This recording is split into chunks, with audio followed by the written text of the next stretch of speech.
What's up, everybody? Welcome back to The Vibe. Today we have Tommy PVNCY joining us on the podcast. Thank you so much for coming in. Yeah, man. Thanks for having me. Of course. Our pleasure. So you are a producer. You also play saxophone. Yep. So how did that whole thing start, you using the saxophone? Well, I've been playing saxophone since I was in 5th grade, I think, and I just graduated college, so that's what, like 12 years or something. Mm-hmm. So I've been playing that for a long time, and in high school, like, that was what I was going to do for a living. I was going to go to jazz school and move to New York and play jazz for the next 40 years. But then, like, while I was in school, like, I met some people and kind of had a little bit broader perspective on things, and I started to get really into, bass music, and I was like, wow, this is something I could potentially do. Like, this is cool. Like, I really like audio engineering and stuff like that, so I started checking that out, started playing shows like that, and I found that I had way more fun playing those shows than I did playing these, like, jazz gigs, and I was like, okay, so maybe try to find something with that, and I've just been, like, working on the project and getting better at producing, like, getting better at sound design, and just working all that stuff, and, like, really trying to combine all of the stuff that I've learned from, middle school through high school through college, and now all of this production stuff, trying to bring it into one project is like, it's hard, but I'm getting there. So Yeah, right on. So you went to MSU, right? Yep. You just graduated. Yeah. What was your degree in? It was in jazz studies. Jazz studies. Saxophone. Okay. So. Right on. So yeah, you've been really into. I mean, you probably know the ins and outs of that instrument. It's now learning the production side, where in EDM sense, or the electronic sense, I guess I should say. And like you said, it's kind of been a challenge fusing the two. Yeah. What would you say that the biggest issue is in terms of producing that style, adding live instrumentation to it?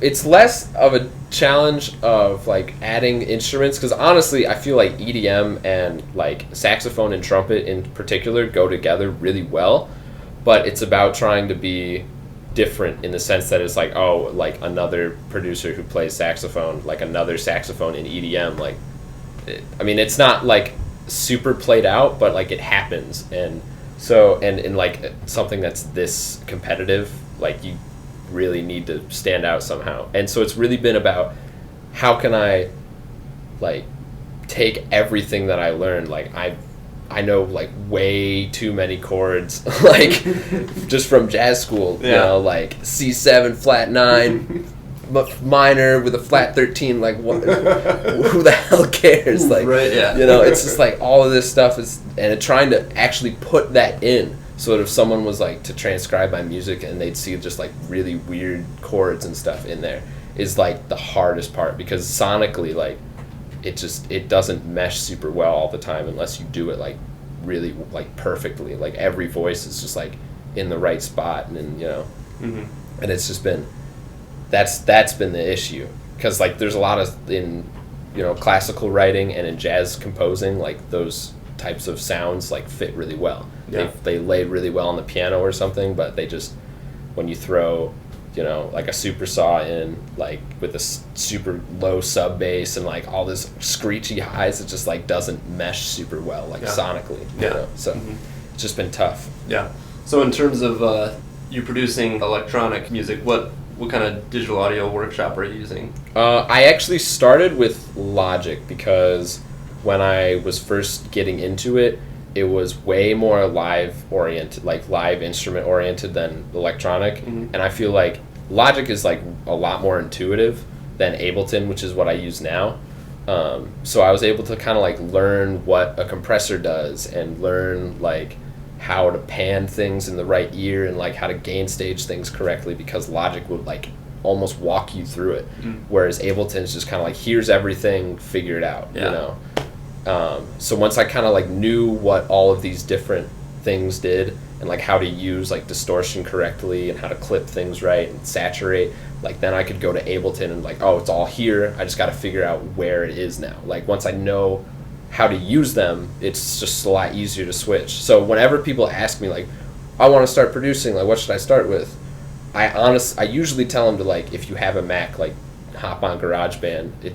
It's good. Like, people shit talk it all the time, but it's a good program, and you can, like, learn the very fundamentals that you need to know, and then you can move on to something, you know, a little bit more cut and dry. I hear there's even, like, phone apps that you can download that, you know, you can just, it's basically a similar format to, you know, Ableton and all the major ones, but you can just do it right on your phone. You know what I mean? So the opportunities are there. Yeah, for sure. You don't really have to dive in head first into Ableton, but there are smaller tools you can use to become better. And, like, for me personally, like, when I was first starting out, like, it was like a ego thing, I think, where I just, like, didn't want to learn from YouTube, which is just, God, the worst advice, like, anyone could ever give anyone. Like, there's so many resources out there that you just gotta use. Like, I'm on YouTube, like, watching videos of, like, live, like, virtual Riot live streams, like Moonboy live streams, like NASCO, and like, just watching and seeing how they work, and, like, I learn something, like, every time, because there's just so much stuff that it's just when it comes to the electronic part of your producing, were you able to translate some of what you've learned throughout, you know, your history of learning, like, the actual jazz part of it? Or? Yeah, actually, I think that is, like, one of my, like, strengths as a producer is, like, I've been doing so much music with so many different types of groups that, like, when I mix something, like, I've heard it from inside, like, the band, I've heard it from, like, outside, and so I think I have a pretty good ear of, like, when something is too loud or when something, like, doesn't fit. And there's something that you get from just playing music a long time or listening to it for a long time that you kind of just get a sixth sense of, like, does it just sound good or not? Because like, when you're producing, you can get stuck in, like, just trying to make something work, and you just kind of, like, jam it in until it kind of fits, you know? And I remember listening to stuff that I would, like, make when, like, way back before I was, like, serious about it, going back and listening before I had all that experience, and it's just, oh God, it's bad. Yeah. It's bad. So, yeah, just having the general, like, musical sense of being able to hear things out. Yeah, but outside of that, you were kind of just self-taught in terms of using, like, the digital audio workshops? Yeah, definitely. Yeah. Like, it's just, and, like, you can self-teach a lot easier today, because, I mean, there's so many, like, if anything that you get stuck on, it's like a Google search away. Yeah, so that makes it easy. How did you first get into electronic music? Well, my brother had FL Studio on our family computer, and he would, like, make, like, hip-hop beats and stuff on it, and I didn't really know how it worked. I was in, like, 5th grade at the time, and I would just go on and kind of, like, mess with the patterns and just, like, make, like, cool little drum beats. And then I kind of, after, like, just looking over his shoulder, watching him do stuff, I kind of figured out that you could go into, like, a whole different arrangement and kind of, like, write stuff a lot longer. And then so I did that for a while and just experimented with, like, wobbles. You know, I would just throw a sawtooth wave and then just, like, put, like, volume automation, so it just got, like, whoa, whoa, whoa, whoa, whoa, whoa, whoa, you know? Yeah. Because, I mean, the first, like, EDM song I ever heard was this song Apples by Datsik, and it was just, like, it was, like, wild, because I'd been, you know, I'd grown up listening to rock and roll and stuff like that, the stuff that my dad really liked. Like, Queen was a big influence, like, growing up. Like, my brother was always listening to Queen. Yeah. So, and it just, like, that was, like, whoa, this is, like, a whole new, like, palette. Like, I've never even heard sounds like this before, so it's just, like, wow, that's crazy. And then, what was, like, your first EDM show? Or my first, like, the first time I went to a show was actually my sophomore year of college. My friend Mary, who was, like, the person who got me back into EDM, told me that she had seen this producer. I think it was, I don't remember if she was at no, I don't know. She saw Rez, and she was, like, telling me about it when she got back, and I was like, okay, this is awesome. And then, like literally, like, 4 hours later, she texts me, and she's, like, freaking out, because she's like, oh my God, Rez is playing at the Intersection, like, in a couple months. I'm like, and so she made me drive her. I mean, I say made me, but I was like, all right, let's go. Yeah, you know, yeah. this will be cool. Yeah. And we got there like 40 minutes before the doors open because she had to be like right front and center. Yeah. And so we got there.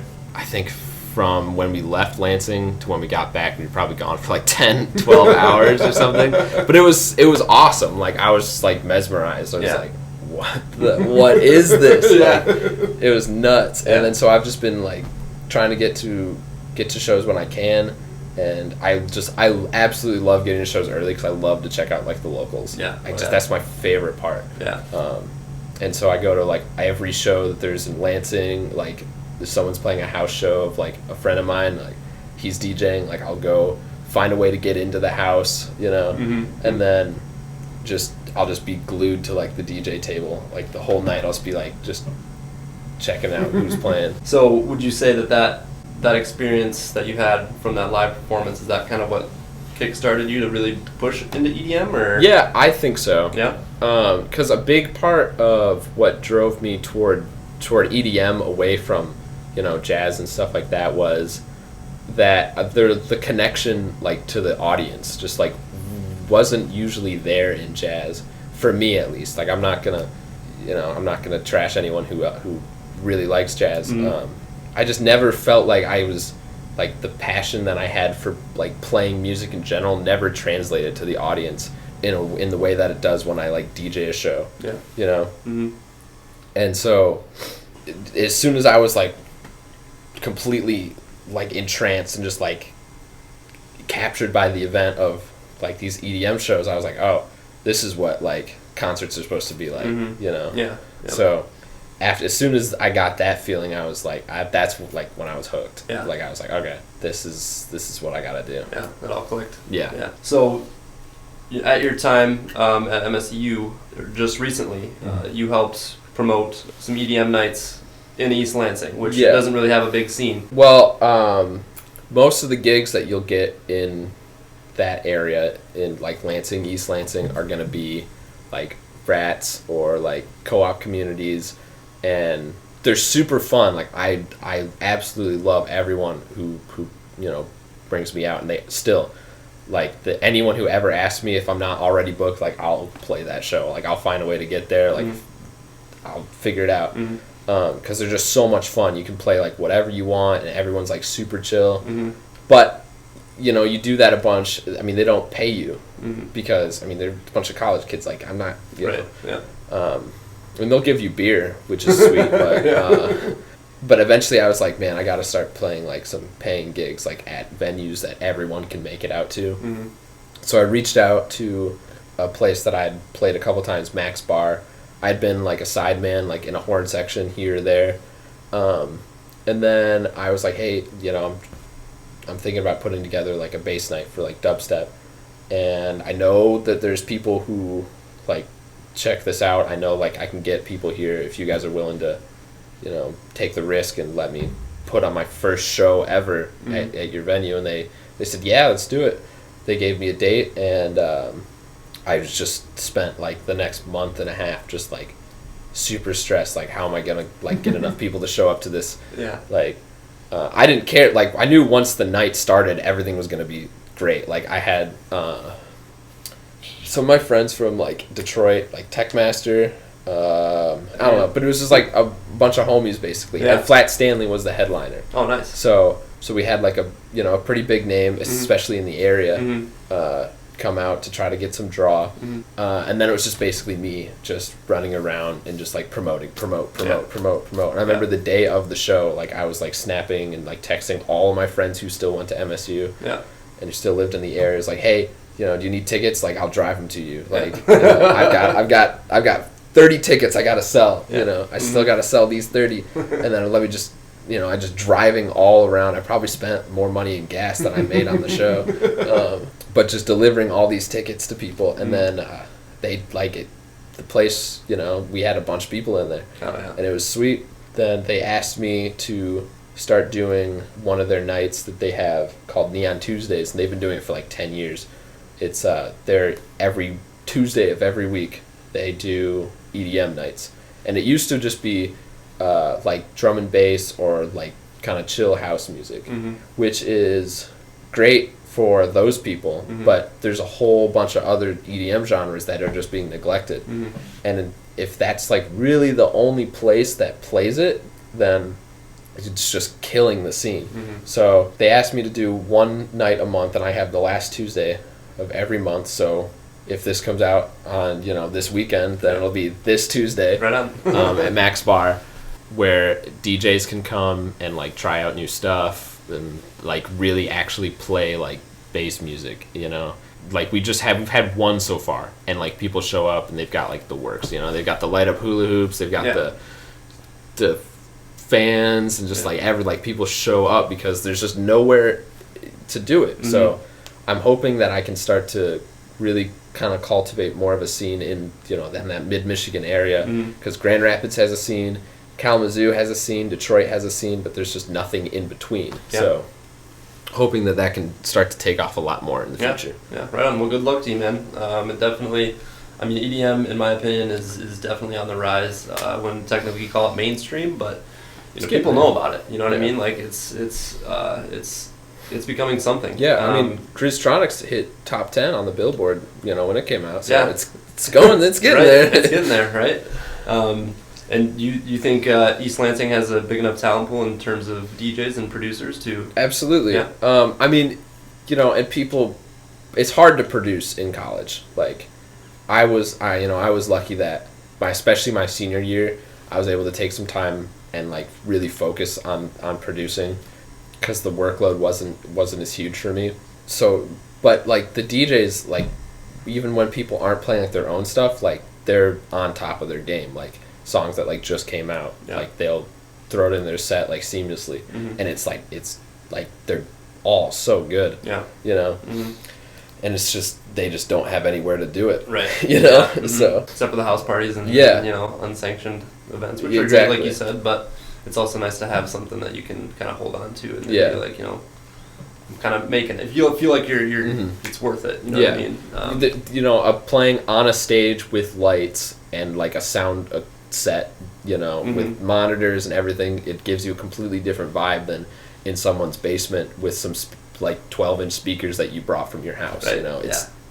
It's a totally different vibe, and it's like an important experience for people to have if they're trying to do this more in the future, to like get a feel for how to interact with like the sound guy, kind of catch the vibe of like what everything's supposed to be. It's just completely different, and it's important for people to be able to do that. Right. Yeah, it's a necessity for sure if you want to take that next step.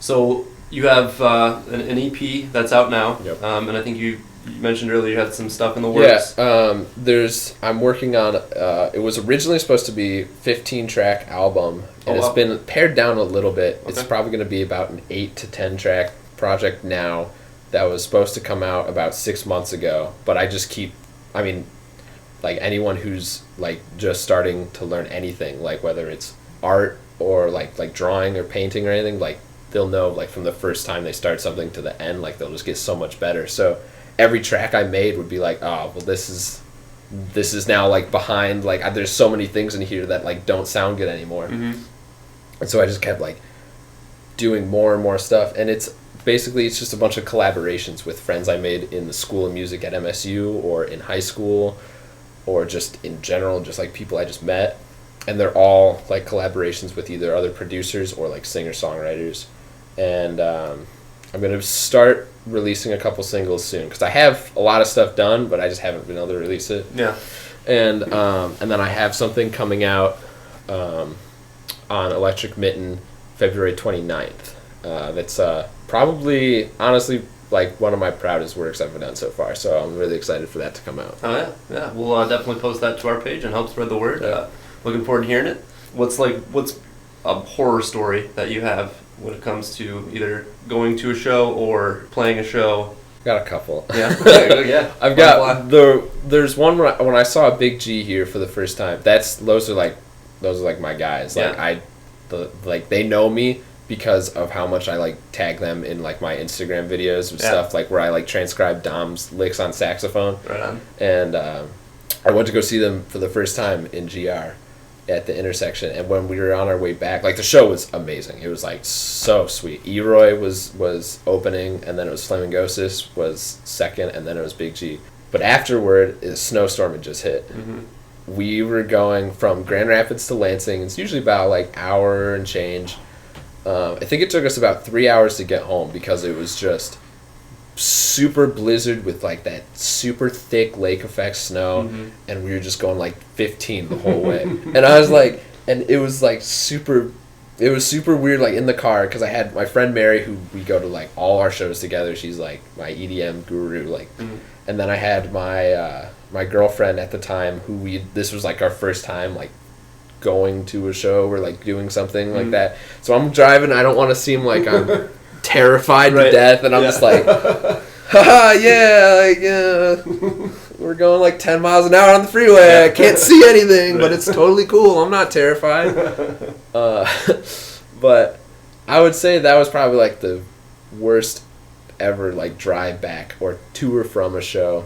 And then I would like, I've almost at this point I've gotten a reputation among like the house parties in Lansing, because I always have like all my gear in my car, whether or not have the speakers. And so it was literally just last weekend. I was playing a show with Diesel, Ryan Kenny, and when he like does shows like that, like he just brings like a little board with him so that he doesn't have to, like, he can just walk in with like half a backpack and just throw it down and go. Yeah. But all it had was like the RCA connects. And the guy who brought the speakers had like XLR inputs, so he was like he was like, I can't even play. And so I just like had to go run like way down the street where I parked, like literally like sprinting. I was like, okay, here's like all my songs, like keep DJing my stuff. So he's like just trying to figure out my music and like what I'm doing. I'm just haul assing down to the parking garage to grab my stuff. I grabbed like my mix board and just praying that I have everything. And then I was able to make it back, and just like we had to like reroute everything and just like through all this stuff. And I was just like, okay, this is gonna work, I think. And then it like the rest of the show apparently went well. I had to go home because it was like 3 a.m. But I swear to God, that happens like twice a month. Really? Whereas like something like that, where like that's why I always would say like, all right, I'll bring the speakers, but then I also hate bringing my speakers because I have to load up my car with all this shit and drive across the state. And this is like, I swear, like that's why they still let me play at the co-ops, because I just do that, like, because anytime I play that, I just play like super weird shit. Who do you look up to in terms of, music production and the sound that you're going for? Well, obviously, like Big Gigantic and Grizz are like huge influences on me, but Virtual Riot is like in terms of like sound design stuff, like he's like, honestly, Company, his sample packs that like on Splice and stuff, I dissect those and like try to figure out like what is going on, because like even like just like the little bass samples, like you're like listening to it and you're like, oh shit, this is kind of hard. Like it's just like, and it's like just a little like noise, and you're just like, okay. And then Subtronics is like also like just, he is a master on like decks. Like I saw him at Electricity a couple months ago, and I was like right above the stage, like looking down. You could see like all of the stuff he was doing. He had like 4 songs playing at once on a drop, so you'd just be like, boom, boom, boom, boom. I'd be like, Jesus. Right. Like, meanwhile, I'm over here just like play, fade in, nice, Killed it. Like, got it. And I was just like, and just watching him, I was like, oh my God. That's insane. So, and that was really what kind of made me shift my perspective on like DJing in general. Like DJing, I think, is something that's really easy to be good at, but then there's a whole like higher ceiling to being just like great. I used to think that DJing was pretty much, for the most part, just being able to play the right music, which a lot of it, and I would say like the most important part still is that. And this is like an argument that I think a lot of people get into about like, well, DJs don't play, like DJs aren't musicians, electronic music isn't real music, blah, blah, blah. And I love taking those arguments, because I feel like more than anyone else, like I can like set the table straight. Like I've, there's like a whole new level of talent that like I had never even thought about mixing, and it's just crazy. Like it's insane. Like it's just actually crazy. Like you can't even begin to think about like all of the just nuance that goes into that. Right. Well, it all started with Daft Punk. They in their live set. When they were mixing, more than one song together and making it sound like it was meant to be. That is, I think, the true art of DJing. And Skrillex, I think, was a big part of that too when dubstep first became like a big thing. Is just adding that to the live performance, and because anyone can just throw a song on, hit play, but when you actually can mix something together and make it flow seamlessly, that is the true art of DJing and being a DJ for sure, at least in my opinion. Yeah, absolutely. And like I think that's why they take so much time to plan their sets out.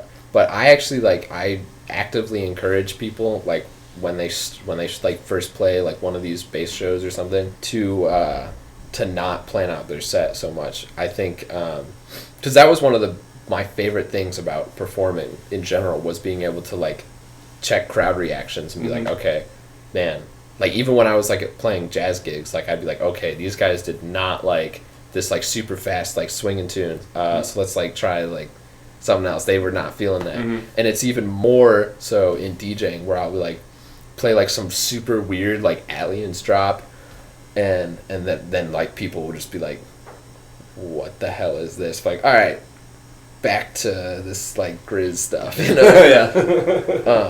and so like a lot of times if you like pre-plan out your set too much, like that might happen, but like what are you gonna do? You already this is the next song, like so that's why there's two songs that I always play back to back, but it's a Spaghetti song, Ballroom, and I always go into that old Gold Dust remix because one time I was just messing around and Spaghetti actually like resamples the dun dun dun dun dun dun dun dun, he like resamples that and turns it into like this really heavy rhythm bass, and I found it one time, I was like, oh shit. And there's like this one spot you start it and they just match up perfectly and go right into one another, and I do it every time. I'm sure it goes off. Oh god, it's awesome. Great. Especially when I with the saxophone, like playing over that song is super fun to play over, so it's just like money every time. Are there certain tracks that you kind of know you're gonna play the sax over? I'll take a lot of songs where they'll have like a really cool intro that has like a lot of melodic stuff that's really easy to just play over. Okay. But then I'll maybe the drop isn't super hard. Like I have a very high threshold for like what my drops will be. So like my sets are like, I always like pride myself when my sets are like super hard, when they hit. Yeah. So a lot of times I'll find a song and be like, wow, this intro part's really sweet, but then the drop's like kind of chill, so I'll have to like, or sometimes I'll do it in like Ableton beforehand where I'll like mesh like one of my drops in or something. But yeah, there's a lot of songs that there's just no like chord progression or like anything, so I can make like weird noises on saxophone and it would work, but it's like that's just like not exactly what like the vibe is. So there's definitely like half of the songs in my collection are like you can play saxophone over this, and like the other half is like just play the drop. So do you try and make it like 50-50 in terms of using depending on the crowd, but I usually like to go in like waves where I'll start out something that's like super funky and like not super like headbangy, but like a lot really dancey, and I'll like kind of bring that up and do a lot of stuff like that with a lot of saxophone, and then I'll start to come down and I'll start to like get a little bit weirder, and then by you're down here you're just like straight just wonky rhythm, like, and then it'll start to come back up, and depending on how people enjoy it, like if people were really vibing up here and they loved it, down here they were just like, then I'll stay up here for the rest of the show or something, or if down here they were just like, whoa, this is weird, I love it, then we're gonna stay down here for a little bit. Yeah, I think that's a big part of it. DJing too is like you said, reading the crowd and knowing what's working and what's not, because every crowd's going to be different, right? So you really need to be able to feel that out. You can't just be playing the same set over and over, and it's going to get different reactions. I think, if you really want to build a fan base or feel good about what you're doing, like you said, you should definitely be able to read the crowd and be able to change your set on the fly. There was something that we wanted to plug on here. I can't remember what it was. I'm right now working on a music theory for EDM producers, and it's like there's a lot of, and I really wanted to like cater it specifically to producers because there's a lot of like really good sound design stuff on YouTube, and there's a lot of really good music theory stuff on YouTube, but it's just like, it's very like, here's the stuff you got to learn if you want to play piano at a piano recital, or like, if you want to go play in an orchestra, like this is the kind of stuff, but there's not really like a lot of overlap.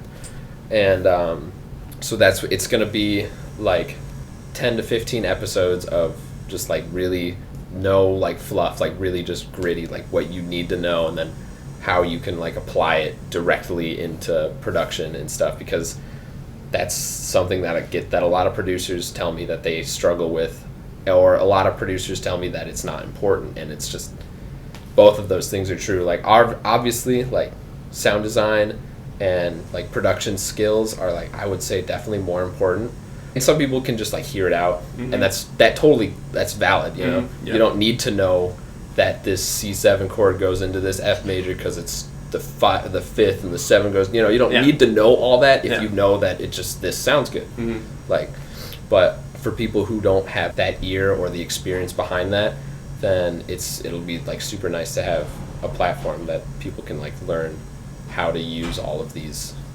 What is the root and the fifth and the relationship, and like why that's important. Yeah, it's basically just like, I don't know how I want to put this, but like seeing kind of like the broad picture of why it sounds good, right? And kind of just having that broad understanding, and not so much, like you said, just having the ear for it, because not everybody has the ear for it. And like for me, like I have a pretty good ear when it comes to music. Like I can hear things and just kind of play along, but when it comes to sound design, like I was like totally lost. Like when I first started making like bass noises, like I had no clue, like, because people like, and I'd watch YouTube videos and people would be like, just kind of mess around, you figure it out, and be like, what does that mean?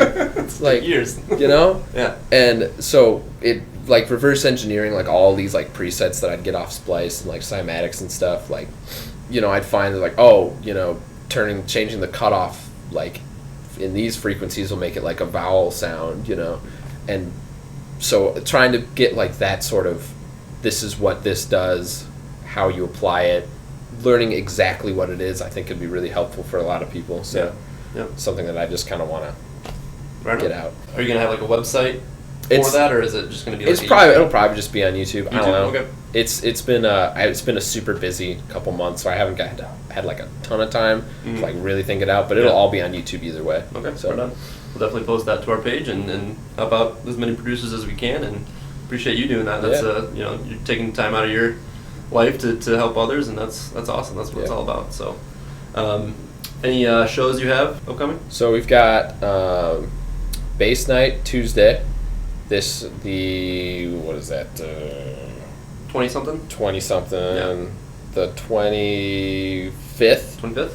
And then I'm playing at Dying Lights at Tip Top Grill in Grand Rapids the 27th. And then I'm playing with this band Funk Wagon again at Tip Top on Saturday. Okay. That's for this coming week, and then a bunch of stuff in March that's not announced yet. So. Okay. But to be announced. Yeah. Right. Right on.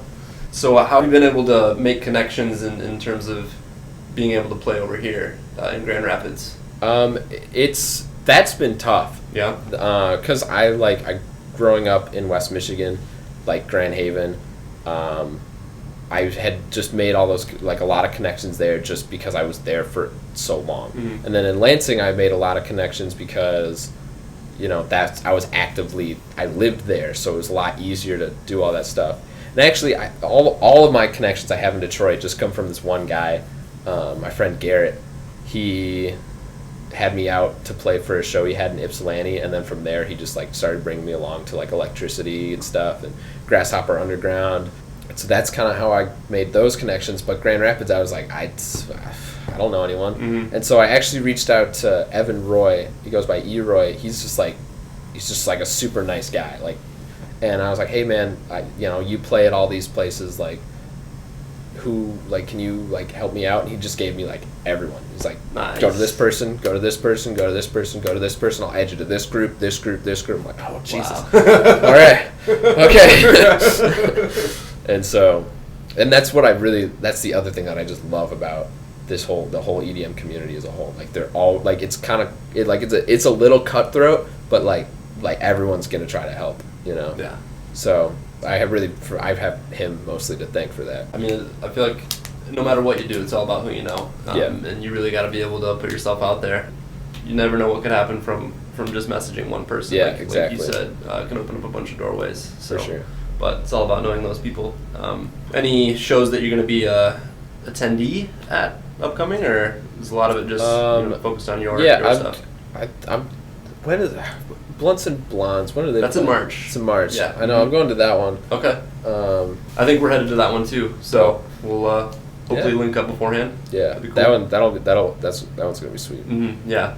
That's an interesting topic, Blunts and Blondes, because he kind of just started off DJing, not really producing, which you can kind of see is it's not the norm, but I feel like it could become the norm. How do you feel about that? I think it's like just going from like in jazz school, you learn like to take everything like historically from the beginning and like go through the progression. So like I studied like people from like the 20s, like early like in saxophone, like I played jazz tenor on tenor saxophone mostly, and the guy for that is this guy Lester Young. He's like way 20s, 30s, like in there is when he came out, like was really big. And so like you study him really well, and then you go into like the next guy that he came through and the next guy who like learned from him, and it's all about the lineage. So in that sense, I think it's almost better to start producing after you like start DJing, because you can, when you start DJing, you can like kind of start to refine your ear for like what sounds good. Sure. Because you really listen intently to like everything. Like before you start producing, like you hear music different after you start producing. And now I hear like a song and I'll just go like, oh man, how much reverb is on the snare? Is he taking it to the sides? Like, is he saturating his kick? Like, I never would have thought of that stuff before, but that's what I listen for now. Like, how is his hi-hat looping? Like, all that stuff. And so that's why I think it's important to listen and like get involved in like the community as a whole as much as you possibly can, either before or while you're producing, so that you have like a basis for what you're doing, so you're not just throwing sounds at a computer and just hoping something good comes out. So yeah, I think that could potentially become the norm in terms of how DJs come about, especially now. Like, music is so accessible. Like, there's no reason that you shouldn't hear obviously not everything, but like just so much stuff at all times. Like, I have headphones in like all day, every day. So how do you find your new music? I go through SoundCloud a lot now, just because I just love like listening to like local people a lot. And like I used to do Spotify a lot, and I've just kind of since turned away from it just because of they're not super like good with their artists. Like, they just don't pay them at all. So that's kind of like a musicians union type thing. But yeah, I always try to go through SoundCloud, but Spotify is really good too, because they've got like your personalized playlists and like you discover weekly, and I've checked out a lot of new people because of that. So Spotify is a useful tool. It's just weird because the music industry has changed so much because of it, because of streaming in general. That it's just like a lot about like branding yourself, and because you're making all your money off of live shows, you're not making it off of like streams and stuff. So it's just like, you got to use, if you as an artist, like you have to use Spotify more as like an advertising tool more than a actual like streaming source of revenue type of thing. I consider Pre-Light's kind of the forefront of, he gave his music away for free because he knew streaming was going to be the way of the future. People were going to find a way to get it if they didn't want to buy it or whatever, if they didn't have the money.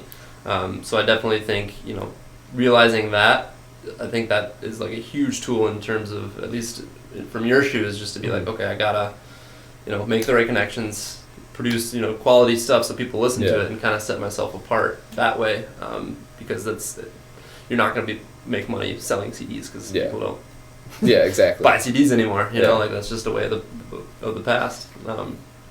But let's see what else. And like I a way that I've always thought about like just making a career as a musician is like it's like a numbers game kind of, where like let's say you just decide one day, hey, I'm gonna make a career as a musician. So like maybe your odds of doing that are like 1 in 1,000 or something, But then there's like a checklist of things that can like increase your odds. Like, are you good? Like, are you actually good at your instrument, your profession? Like, what are you doing? And honestly, like, you'd think that would be like, oh, if you have like a 2% chance of making it, now you have like a 60, but I don't really think it's that big, personally. Yeah.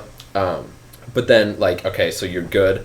Great. Like, check that off. Mm-hmm. Like, are you like nice to be around? Like, do people like working with you? Mm-hmm. So then you can get called again for that. Like, how well can you network? Mm-hmm. How well can people find you? Like, how strong is your brand? Mm-hmm.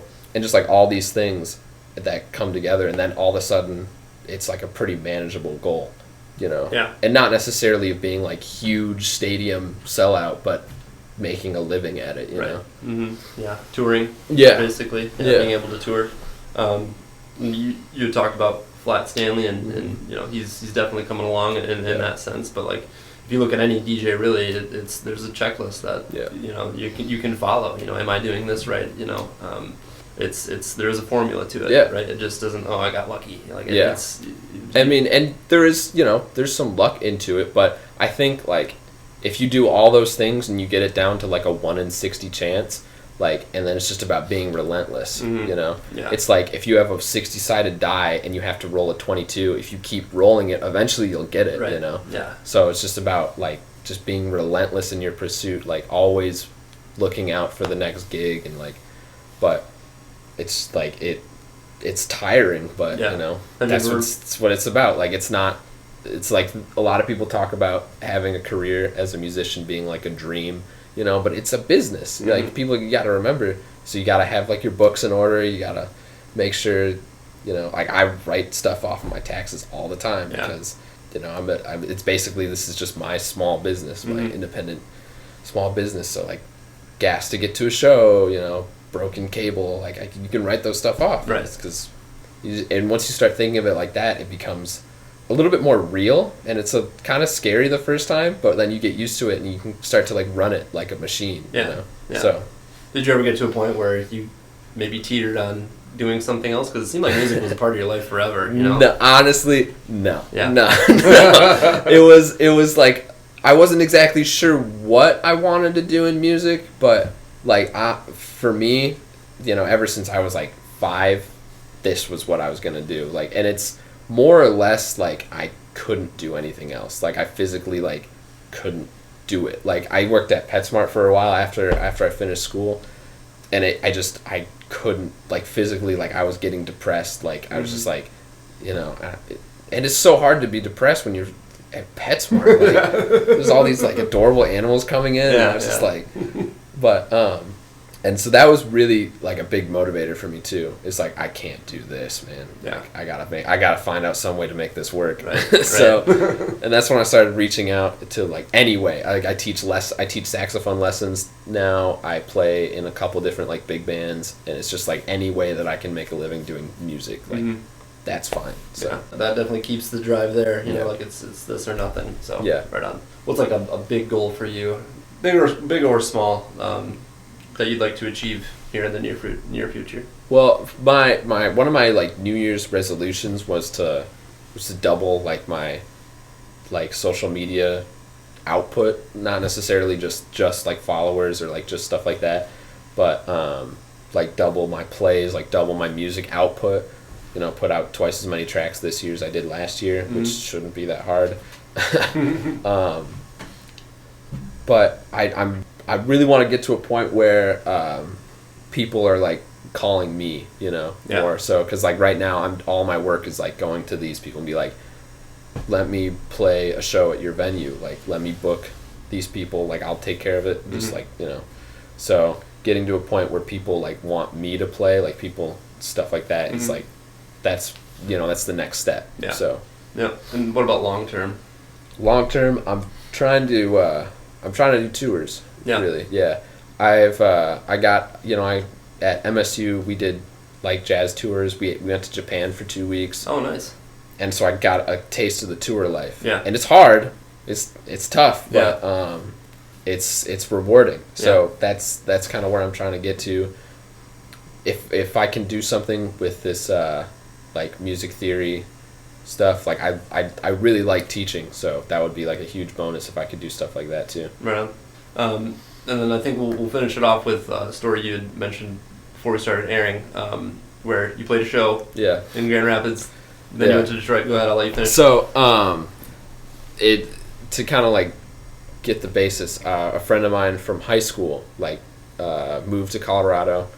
Just because he wanted to move to Colorado, and then he like met some people there because he's a lot more outgoing than I am, and so he met these people who were producers and like have their own like promoting company, and they've like some of the people there have like opened for like Chris Lake, Flamingosis, and like so I mean they're like it's a real deal. But when I went out there to like visit him, I met all these people. They're like super nice, like awesome people. And then when they decided, like them and like another promoting company decided that they wanted to put a little festival together up in the mountains. And so the guy who runs it, his name's JD, and he was like, "Hey dude, you wanna come play a set?"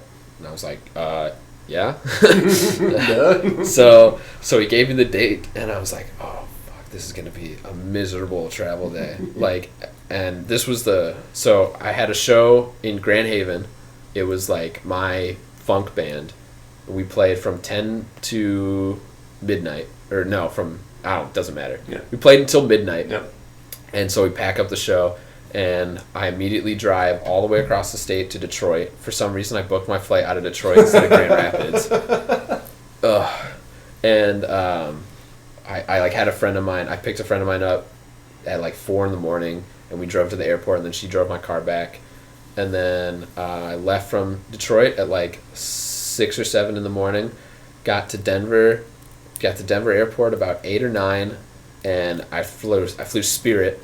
So, fuck. And I just remember like being on the plane, like the seats were so uncomfortable that I could not physically sleep, and just like almost losing my mind by the end of it. Like I'd been up for like 30 hours at this point, and I was just like, oh my God, I'm like actually going insane. And then I get to the airport, I'm hanging out there for a little bit, and I get picked up. We drive to like the Colorado version of Meyer, and we get sandwiches, and we go straight up like an hour and a half straight up the mountains, and I just crash for like 2 hours, and then they start setting up, and they start doing sound checks, and so I'm like, all right, well, I'm up. You can't sleep during sound check. And then my set was at like 1 a.m.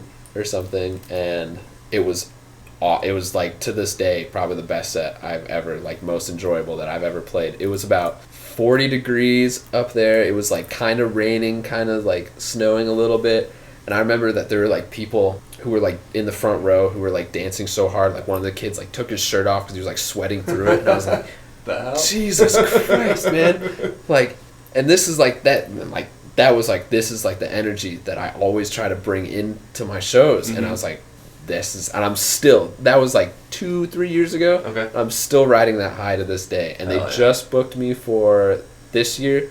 It's the second weekend in August in Colorado. Okay. And it's a 3-day festival this year. And it's going to, like, I'm already like getting chills from it because I'm so excited to go play. Flying out of Gerald R. Ford, I'm sure, this time? Or? Yeah. We'll see. Right on. Yeah. Sweet. Yeah, that's an incredible story. Yeah. And I'm sure there'll be plenty more to come in the near future for you. So thank you so much for coming on. Yeah, thanks for having me. I appreciate it. Yeah, of course. It was nice learning about you, and good luck with your future endeavors, and maybe we'll have you back on the podcast. Yeah, that'd be dope. Cool. Catch you guys next time. That's a wrap. feel the motherfucking vibe.